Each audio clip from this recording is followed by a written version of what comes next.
Boa noite. Good night. Good evening. Boa noite.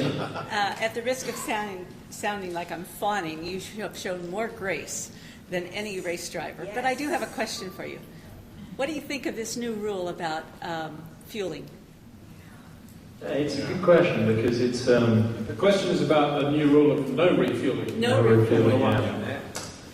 As a racing driver, you wish to have the fastest car, the fastest way to drive the car, and that's not with a lot of fuel on board, because obviously we're talking about 4 seconds from no fuel to high fuel, and sometimes even more. So, but as a human being, I just accept the changes. It's going to be the same for everyone. It's a different technique. You got to look after tires and brakes.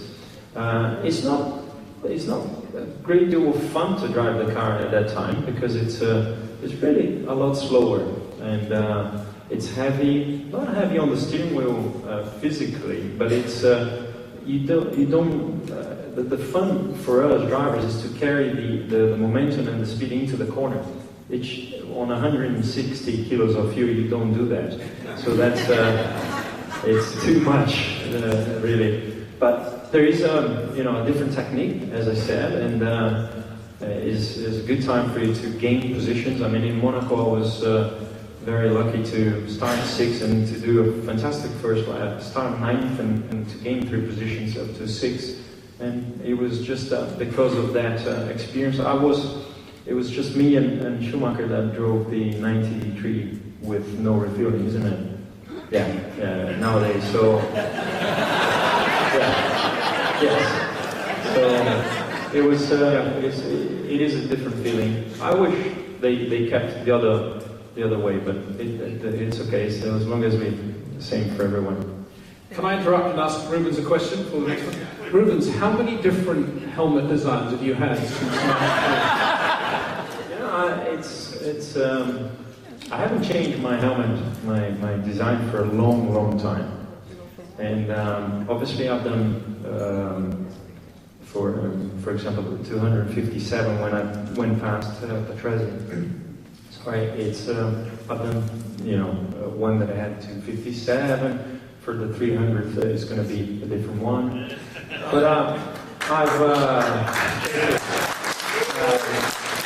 but there was this time that my son came to me and said, "Look, Dad, draw a different helmet," and he said, "Why don't you try that?" And I said, "Oh, okay, Daddy will try that." And since then he kept on drawing, and I just said, what are you going to say to your kid? And I don't like to lose the characteristic. If you go to my site, for example, to barrichello.com.br, you're going to see that pictures of me racing when I was 8 are ready with this helmet, with the orange and the blue, and people know me. I should have come with a helmet. You probably know me more with a helmet than without it. But it's been. This is refueling. Thank you. And Rubens, if I can interrupt for 1 second. We've got a very special gentleman with us tonight, back with us at Grand Prix Tours, without whom Grand Prix Tours wouldn't exist. Barry Simpson, great to see you on the show, Barry. 11 weeks without dialysis. Fantastic, absolutely fantastic. Right, another question from... That was a kilo there. Okay, you choose. Good question. I love the kids' question. It's a nice, pure question. I've drove many good cars. I tell you that the 2003 Ferrari was a great car that I drove. That I've really. It was just great when I started to drive the car. It balanced well and everything. But I must say, after all that, the story that I've said about 2009 and 2008 to 2009, when I first drove that brown car, it was such a fantastic feeling because the car was really well balanced and it had more downforce than other people, and You know, my very first time lap in Barcelona was flat through turn 3. It was such a really good feeling. So I love that those two cars come to my memory. If I would do something as a you know, team owner or something, I don't think so. I miss Brazil, and so I'm here because I really do love racing. And when one day, you know, my body starts to feel, you know, the pain or something else, I might just go back to Brazil.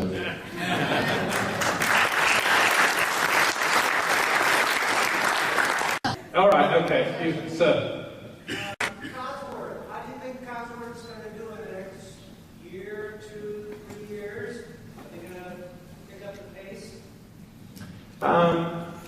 It's a lot being said on the press, and you know, to be honest with you, they're doing such a good job for a first year. It's we are suffering from little things, but reliability, we never saw us having a problem, and hopefully we won't have. So they are really well set up for the first year. Obviously, we need to challenge a little bit more the drivability. Sometimes when I touch the gas, it's too abrupt or just not enough in some areas of the power curve. So we need to start chasing that, and it's going to be for next year. You know, obviously the rules allow you to do something, not a lot, but I think they're doing well at the moment. We still lack a little bit of speed, but I think it is coming. Patrick, he's such a passionate person, and he talks about cars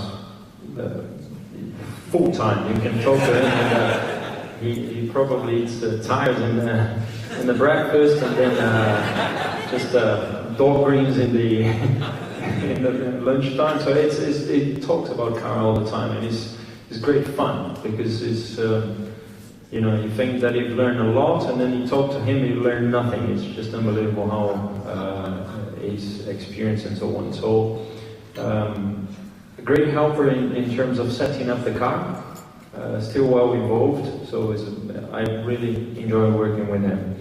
To go to Williams is just like going to a new school again. It's very important that you get to know people by the name, because you show respect, and it's good. I like that. And Williams is actually very easy because everyone has the name on the shirt. So they say, "Hi Steve, hi Tom."